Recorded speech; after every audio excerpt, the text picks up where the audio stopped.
अपना रोना धोना बाद में करना, पहले खड़े होके न्यूजीलैंड के लिए ताली बजाओ। हिस्ट्री में पहली दफा, तारीख में पहली दफा किसी टीम ने इंडिया को आके इंडिया में 3 मैचेस की सीरीज में वाइट वॉश की है। 1933 से लेके आज 2025 तक किसी ने यह नहीं किया था। हां, इंडिया 2-0 से हारा हुआ है 2 टेस्ट मैच की सीरीज में, लेकिन 3 टेस्ट मैच की सीरीज में हिस्ट्री में पहली दफा व्हाइट वॉश की है न्यूजीलैंड की इस टीम ने, जिसको कोई किसी खाते में नहीं लिख रहा था। अजाज पटेल, फिलिप्स, मतलब सलाम है आप दोनों को, किस तरह इंडिया को नचा नचा के आउट किया है। मतलब मैं, रवि शास्त्री कमेंट्री करने आया ना अपने आखिरी स्पेल में, मैं ये मानता हूं कि जब कमेंटेटर आते साथ ही ये कह देना कि फलां team need 3 wickets to win, मतलब अगर बॉलिंग के हक में कमेंटेटर ये कह दे कि यार बॉलिंग टीम को जीतने के लिए ये 2 या 3 विकेट चाहिए, फिर नई क्रिकेट में बैटिंग टीम कभी जीतती। तो रवि शास्त्री जब अपने आखिरी स्पेल में आए हैं 15 मिनट पहले, उन्होंने आते साथ ही कह दिया New Zealand need 3 wickets to win. मैं कहा चलो एक और गवाही आ गई है, अब इंडिया नहीं जीतती। ऋषभ पंत ने कोशिश बहुत ज्यादा की, ये जो आउट करार पाए हैं ऋषभ पंत को जो आउट दिया गया है, ये एक बहुत कंट्रोवर्शियल डिसीजन है और इसका आप कुछ नहीं कर सकते। यानी आप और मैं ये डिसाइड ही नहीं कर सकते कि ये आउट था कि नहीं। एबी डिविलियर्स ने भी फौरन इस पे ट्वीट किया, सुबह सुबह उठ के वो इंडिया का मैच देख रहे हैं। मैं बड़ा हैरान हूं, पता नहीं क्या इंटरेस्ट है उनका अब। लेकिन अगर तो एज हुआ है ना, और सेम टाइम पे आपका बल्ला पैड के साथ भी टच हुआ है, तो आप इसका कुछ नहीं कर सकते। एबी डिविलियर्स ने भी अपने ट्वीट में यही बात लिखी कि मुझे इस चीज की अक्सर फिक्र रहती है कि अगर एज सेम टाइम पे हुआ है और एग्जैक्टली सेम टाइम पे आपका पैड भी लगा है बल्ले के साथ, तो फिर क्या होगा। यहां पे आपके पास आज हॉटस्पॉट की टेक्नोलॉजी नहीं है। हॉटस्पॉट की जो टेक्नोलॉजी जिसमें वो ब्लैक एंड व्हाइट हो जाता है और व्हाइट कलर का एज आ जाता है ना, अच्छा वो भी अगर टेक्नोलॉजी होती ना, तो शायद आप इतना क्लियर डिसीजन नहीं निकाल सकते थे। लेकिन उससे आपको थोड़ी सी हेल्प हो सकती है, बहुत ही। आप उसको, क्योंकि उस कैमरे में ज्यादा फ्रेम होते हैं, आप उसको थोड़ा सा पहले रोक के शायद थोड़ा सा बेहतर डिसीजन निकाल सकते थे। लेकिन आप अगर चाहें तो आप ये कह दें कि जी आउट है, आप अगर चाहें तो ये कह दें कि नॉट आउट है। लेकिन जो टेक्नोलॉजी आज मौजूद थी उसके तहत आप ये डिसाइड ही नहीं कर सकते थे कि ये आउट था या नॉट आउट था। वो उस टाइम न्यूजीलैंड के हक में गेम जारी थी, गोरा अंपायर था, कोई लोकल अंपायर भी नहीं था जिसको आप क्रिटिसाइज कर सकें। उसने न्यूजीलैंड के हक में फैसला दे दिया और I think it was a fair call. ज्यादातर क्रिकेट में हम ऐसा ही देखते हैं, जब ज्यादा एविडेंस है ही नहीं है आपके पास तो आपने क्या उसमें चेक करना जबकि एज लगा हुआ है। इस टाइम इंडिया में लोग ये बात कर रहे हैं कि जी विराट कोहली और रोहित शर्मा को अब चले जाना चाहिए। वो मैं तो हमेशा कहता हूं कि अक्सर आपको क्रिकेट ना अपने करियर में एक मौका देती है कि अपने हाई पे रिटायर हो जाओ, लेकिन आप उस मौके को खींचते हैं। मिसाल के तौर पे आपको वो आईपीएल का फाइनल याद होगा, मतलब उसको तो मैं one of the greatest T20 matches in the history of cricket मानता हूं। जब एमएस धोनी आईपीएल अपनी आखिरी जीते थे अहमदाबाद में, रात को 12:30-1 बजे तक वो फाइनल पहुंच गया।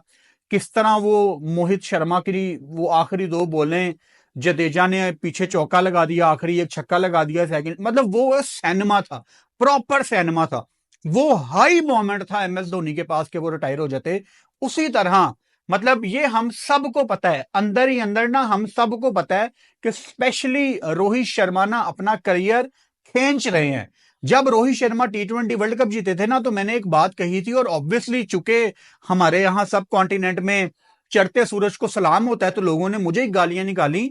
मैंने ये कहा था कि रोहित को अगर तो चैंपियंस ट्रॉफी तक खेलना है ना, और अच्छा खासा टाइम था यार, तब जब इंडिया T20 वर्ल्ड कप जीता है तो चैंपियंस ट्रॉफी में अच्छे खासे 6-7-8 महीने रहते थे। तो मैंने कहा था आप अपनी फिटनेस पे काम करें, क्योंकि 6-7 महीने बहुत होते हैं। और आगे इंडिया ने कितनी तगड़ी क्रिकेट खेलनी थी, आपने ये अपना बॉर्डर गवास्कर ट्रॉफी खेलनी थी, आपने अपना पूरा होम सीजन खेलना था। आपकी बहुत ज्यादा क्रिकेट है और उसमें आप पकड़े जाएंगे। क्रिकेट में आपको चाहिए फिटनेस। अब लोग पीछे पड़े हुए हैं कि जी निकालो रोहित को बाहर, कहां गए वो रोको रोको के नारे सारे। विराट कोहली की फॉर्म में अच्छी खासी एक आपको डिप नजर आती है 2020 के बाद। मेरा ख्याल है कोई 24 की शायद उनकी एवरेज है। विराट कोहली वो सेम प्लेयर नहीं रहे। और इसमें अगर मैं एक न्यूट्रल आई से उनको देखूं तो मुझे ये लगता है, मैं गलत भी हो सकता हूं, लेकिन मुझे ये लगता है कि विराट कोहली का अब ना उतना इंटरेस्ट नहीं है, उतना फोकस नहीं है। On the other side Virat Kohli ने हमेशा यह कहा है कि जब जिस दिन मेरा इंटरेस्ट कम हुआ मैं क्रिकेट छोड़ दूंगा। हमें द ग्रेट कोहली पे कोई डाउट नहीं है, लेकिन फिर उनकी जो शुड आई से उनकी जो हरकतें हैं वो नजर नहीं आ रही सही। मतलब मैच खत्म होता है वो फॉरेन कंट्री से बाहर चले जाते हैं। मतलब मैं उनकी पर्सनल लाइफ पे ज्यादा कमेंट नहीं करना चाह रहा, बट उनका जो फोकस है ना वो अब बहुत ज्यादा डिवाइड है। और आप इंटरनेशनल लेवल पे आपको ये डिसाइड करना पड़ेगा, क्योंकि इंडियन टीम दुनिया की 2-3 टॉप बड़ी टीम्स में से एक है। अगर आपने इस लेवल पे अपनी जगह बनाए रखनी है तो आपको बहुत ईमानदारी से खेलना पड़ेगा। यहां कितने कितने टैलेंटेड प्लेयर सालों साल बाहर बैठ के इंतजार करते रहे हैं पास्ट में भी, चाहे वो वसीम जाफर से आप शुरू हो जाएं या आप सरफराज खान से शुरू हो जाएं। अभी इंडिया ने आगे खेलनी है बॉर्डर गवास्कर ट्रॉफी, उसमें बड़े लोग ये कह रहे हैं कि जी आप पुजारा रेहाने को वापस ले आए। ये होता नजर नहीं आ रहा। देखिए मैं आपको ना बड़ी देर से बता रहा हूं कि जो पर्थ का टेस्ट मैच है ना उसको आप निकाल दें। आप 3 टेस्ट मैच हार गए हैं, WTC आपकी अब बहुत ज्यादा मुश्किल है। अब मतलब आप 4 ऑस्ट्रेलिया में जीत जाएंगे, आप नहीं जीतेंगे 4 ऑस्ट्रेलिया में, सीधी सी बात है। और बाकी टीमें भी इधर उधर अब श्रीलंका के कान खड़े हो गए होंगे, अब चांसेस बाकी टीमों के ज्यादा हैं। तो आपने क्या ठेका तो नहीं ना लिया हुआ क्रिकेट का, आपने गंदी क्रिकेट खेली है, आपने घटिया क्रिकेट खेली है। अभी जैसी विकेटें इंडिया में बनाई गई हैं हम उस पर भी आते हैं, लेकिन अब मतलब मैं जब इन्होंने स्क्वाड अनाउंस किया ना, मैं तब कह रहा था यार बॉर्डर गवास्कर ट्रॉफी का स्क्वाड ना इंडिया ने बहुत जल्दी अनाउंस कर दिया है। मतलब ये गलती पाकिस्तान ने भी की है अभी कल परसों तो नहीं, पिछले हफ्ते, कि जिम्बाब्वे का और ऑस्ट्रेलिया का स्क्वाड एक साथ अनाउंस कर दिया, जबकि गैप है अच्छा खासा दरमियान में। आप जिम्बाब्वे का बाद में अनाउंस कर सकते थे। इसी तरह आपकी टीम ने दक्षिण अफ्रीका जाना है, जनूबी अफ्रीका, साउथ अफ्रीका जाना है आपकी टीम ने खेलने। आप साथ बॉर्डर गवास्कर ट्रॉफी का स्क्वाड अनाउंस कर रहे हैं। आप इंतजार करते मुंबई टेस्ट मैच का, आपको पता लगता कि यार हमने क्या थोड़े से चेंजेस करने हैं। अब मिसाल के तौर पे आप वाइट वॉश हो गए यार, मतलब 3 मैचेस की सीरीज में जिंदगी में पहली दफा आप वाइट वॉश हो गए। अब इसके बाद अगर आप कोई एक आधा चेंज करते हैं अपनी टीम में तो ऑस्ट्रेलियन मीडिया तो आपको कच्चा चबा जाएगा कि जी इंडिया तो आने से पहले यहां पे प्रेशराइज है। और ऑब्वियसली इंडियन टीम कोई चेंज नहीं करेगी, ये तो आपको भी पता है मुझे भी पता है। लेकिन काश अगर आपने अपनी टीम ना अनाउंस की होती, स्क्वाड इतना बड़ा आपने ना अनाउंस किया होता, तो आप एक आधा चेंज कर सकते थे। अब ज्यादा से ज्यादा आप BGT में क्या करेंगे? क्या KL राहुल को वापस प्लेइंग 11 में खिला देंगे कि हमें एक्सपीरियंस चाहिए? मतलब मेरा इशारा पुजारा और रेहाने की तरफ है, जो आपको एक्चुअली इस टाइम चाहिए। देखें जब तक तो इंडियन टीम जीत रही थी तो सब ये बात कर रहे थे कि जी युवा खिलाड़ियों का दौर है, विराट और रोहित यंगस्टर्स के हाथ में आहिस्ता आहिस्ता टीम दे के जा रहे हैं। लेकिन अपने घर में कोलैप्स पे कोलैप्स होता जा रहा है और आप मतलब 147 के काबिल नहीं रहे। ये शुरुआत हुई थी उस कैजुअल डिसीजन से, 46 पे आप ऑल आउट हुए, अगली इनिंग्स में आपका दूसरा कोलैप्स आया, आप कोई 54 रन पे आपके 7 आउट हो गए, आज फिर आपका कोलैप्स आ रहा है। मतलब कोलैप्स पे कोलैप्स। अब मेरी ना मेमोरी थोड़ी सी वीक है, मुझे ये तो पता है कि इंडिया में अच्छा खासा बॉल स्पिन होता है, मुंबई में अच्छा खासा बाउंस होता है, लेकिन क्या कभी इतना स्पिन होता था इंडिया में? मतलब शायद आज हम ये इसलिए सोच रहे हैं कि इंडियन टीम की बैटिंग कुछ नहीं कर पाई, शायद हम ये इसलिए सोच रहे हैं। लेकिन आपकी मेमोरी मेरे से बड़ी तेज है, तो मेरा आपसे क्वेश्चन है, क्या पास्ट में इतनी स्पिन विकेटें होती थी? मतलब स्पिन विकेटें तो होती थी, लेकिन इतना बॉल स्पिन होता था? और यहां पे ना वो कोड क्रैक कर लिया था इंडिया ने भी और न्यूजीलैंड ने भी कि यहां पे शार्प स्पिन हो रहा है। और यार इतना शार्प स्पिन हो रहा था, ये ऐसे ही है जैसे आप वाका में मैच खेल रहे हो और वहां पे पिच पे इतना इतना बड़ा गड़ा हो, वहां पे बॉल पल्ले नहीं ना पड़ेगी। जी वैसा विकेट था, मतलब मैं आपको डिफिकल्टी मैच करना चाह रहा हूं, इतना इतना शार्प स्पिन हो रहा है। ये तो विराट कोहली भी अपनी पीक पे हो तो इतना शार्प स्पिन ना पकड़ पाए यार। इतना अच्छा बाउंस, इतना शार्प विकेट, और मतलब बहुत आसानी से न्यूजीलैंड ने एंजॉय करते हुए इंडिया को इस मैच से बाहर किया और वो सीरीज जीते हुए थे। क्रिकेट में हम हमेशा सुनते हैं ना कि आपको थोड़ा सा इजी होके क्रिकेट खेलनी चाहिए, एंजॉय करनी चाहिए अपनी गेम। और जब आप 2-0 वैसे जीते हो, सीरीज अपने नाम आपने पहले ही की हो, तो ऐसी सिचुएशन में आप ज्यादा एंजॉय करते ही आपको नजर आते हैं। बहुत डिसअपॉइंट किया इंडियन टीम ने। और अब जब इंडियन टीम ये बॉर्डर गवास्कर ट्रॉफी खेल के, एक तो बॉर्डर गवास्कर ट्रॉफी ये डिसाइड कर देगी, I am sure border Gavaskar trophy ये डिसाइड कर देगी कि रोहित और विराट का क्या फ्यूचर है टेस्ट क्रिकेट में। उसके बाद इनकी चैंपियंस ट्रॉफी है जो बड़ा टूर्नामेंट है पाकिस्तान में, वो तो डेफिनेटली ये खेलेंगे।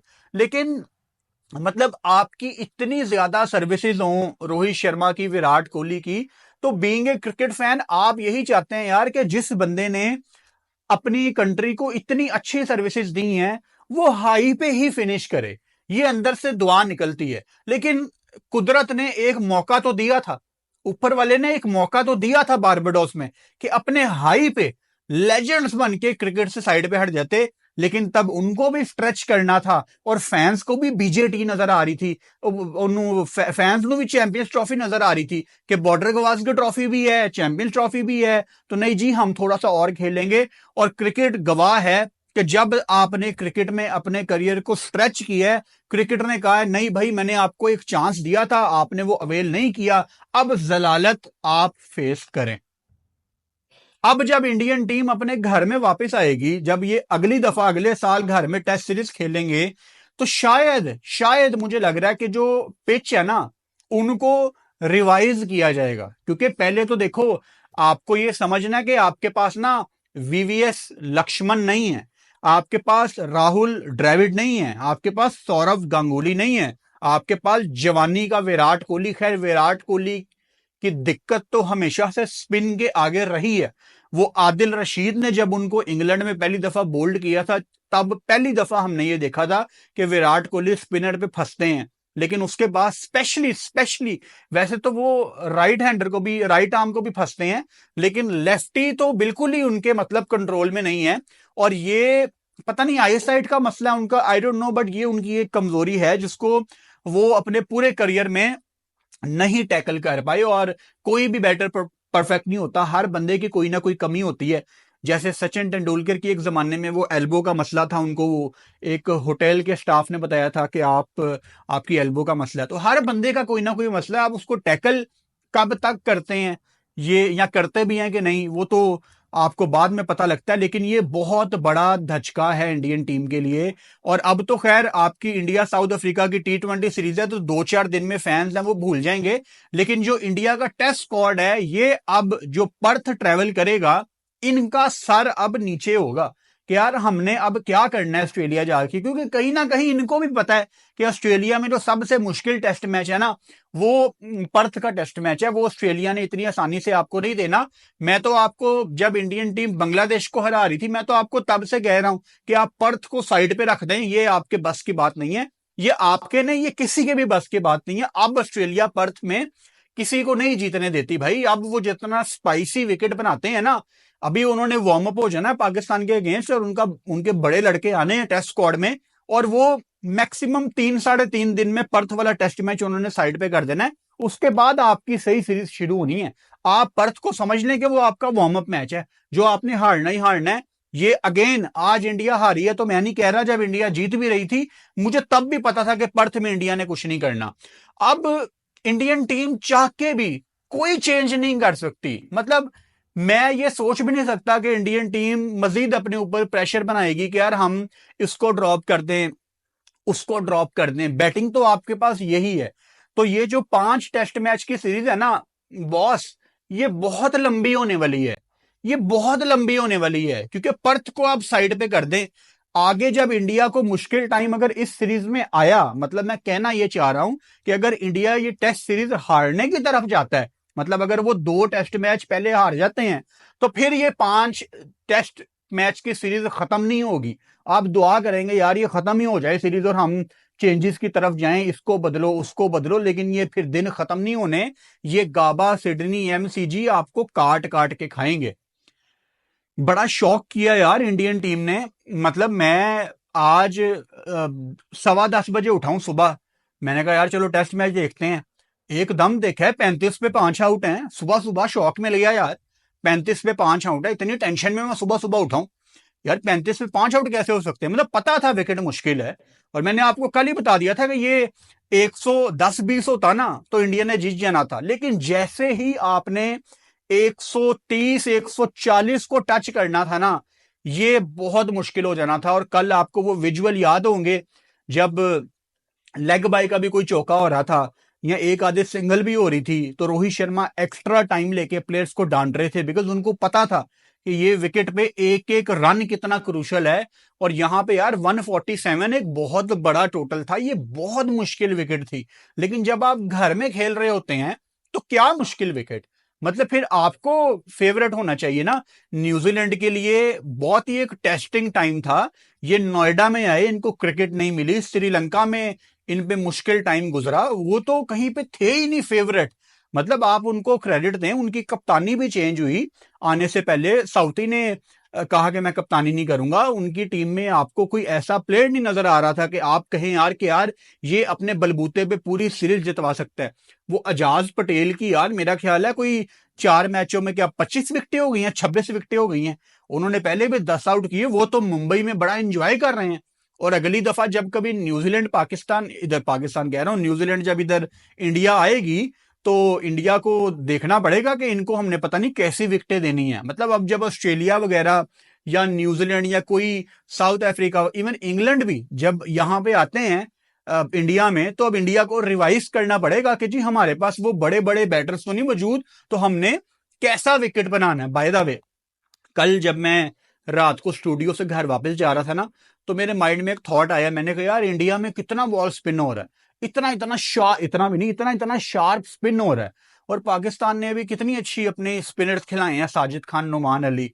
तो मेरे अंदर का वो जो इंडिया पाकिस्तान का कीड़ा है ना, वो कह रहा था यार काश इंडिया में इंडिया पाकिस्तान की टेस्ट सीरीज हो, कितना मजा आए। यहां आपके अश्विन, वाशिंगटन सुंदर और जडेजा हो, यहां हमारे साजिद, नुमान हो, मतलब ये भी फुल फुल फॉर्म में है और ये भी फुल अच्छी खासी स्पिन हो रही है। और 3-3 सोचो क्या पेचा लगेगा। खैर ये तो हमारे ख्वाब हैं जो पता नहीं हमारी जिंदगी में पूरे होने हैं कि नहीं, लेकिन बहुत ज्यादा शॉक्ड में होगी इंडियन टीम। और ये इनको आज समझ नहीं आएगी, 2-3 दिन में उनको पता लगेगा कि हमारा कितना बड़ा नुकसान हुआ है। मैं बहुत ज्यादा मुबारकबाद देना चाहता हूं न्यूजीलैंड वालों को। न्यूजीलैंड में हमारे बहुत ज्यादा भाई हैं जो हमारी वीडियोस देखते हैं न्यूजीलैंड से, इंडियंस की बात कर रहा हूं। उनमें से एक फौरन मेरे माइंड में समीर भाई आते हैं। समीर भाई इंडिया से ही हैं, पंजाब से, उनसे अक्सर मेरी बात होती है, वो भी न्यूजीलैंड से ही हैं। सो ऑब्वियसली जिस कंट्री में आप ब्रेड एंड बटर अपना कमाते हैं, वो भी आपका अपना ही कंट्री होता है, आपका वो दूसरा मदरलैंड होता है, आपका होमलैंड होता है, जो मर्जी आप उसको कह लें। सो न्यूजीलैंड में जितने भारतीय वीडियो देख रहे हैं, आप सबको भी बहुत ज्यादा मुबारक हो। और अगेन मैं वीडियो के आखिर में यही कहूंगा कि जहां आप इस चीज का दुख मनाए ना कि इंडिया 3-0 हार गया, वहां आपने न्यूजीलैंड को अप्रिशिएट करना नहीं भूलना। Very well played New Zealand.